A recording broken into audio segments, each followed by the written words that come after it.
840 ওরফে democracy private limited trailer রিলিজের পর বেশ একটা শোরগোল তৈরি হয়েছে দর্শকদের মধ্যে। সবার মনে একটাই প্রশ্ন ছিল, কবে, কখন, কোথায় দেখতে পাওয়া যাবে 840 সিনেমাটি। দর্শকদের জন্য সুখবর হচ্ছে, মোস্তফা সরোয়ার ফারুকী 840 চলতি মাসের 13 তারিখে দেশব্যাপী সিনেমা হলে মুক্তি পেতে যাচ্ছে। এদিকে 8 ডিসেম্বর সন্ধ্যায় মুক্তি দেওয়া হয় 840-এর অফিসিয়াল পোস্টার। সেখানেই ঘোষণা দেওয়া হয়েছে আগামী 13 ডিসেম্বর মহাসমারোহে দর্শকদের কাছে পৌঁছাবে 840 সিনেমাটি। অভিনেতা নাসিরুদ্দিন খান, মারজুক রাসেল, ফজলুর রহমান বাবু, জাকিয়া বাড়ি মম সহ রাজশাহী ও নওগাঁর বেশ কিছু স্থানীয় অভিনয়শিল্পী অভিনয় করেছেন এই 840 সিনেমাতে।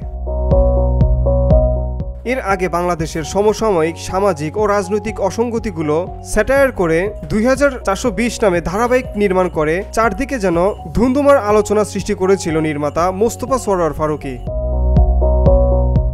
আসতে চলেছে সেই 420-এর ডাবল আপ 840 ওরফে ডেমোক্রেসি প্রাইভেট লিমিটেড। সিনেমাটি প্রযোজনা করেছেন Nusrat Imroz Tisha in association with Impress Telefilm. চিত্রগ্রহণ করেছেন শেখ রাজিবুল ইসলাম। সঙ্গীত পরিচালনায় ছিলেন পাভেল আরিন ও সাউন্ড ডিজাইনার ছিলেন রিপন নাথ। সম্পাদনায় তাহসিন মাহিম ও শিল্প পরিকল্পনা করেছেন ইব্রাহিম এইচ বাবু। পোশাক পরিকল্পনা করেছেন পূজাঞ্জলি চৌধুরী ও মেকআপে ছিলেন Mohammad Khairul Islam. VOD Bangla news desk.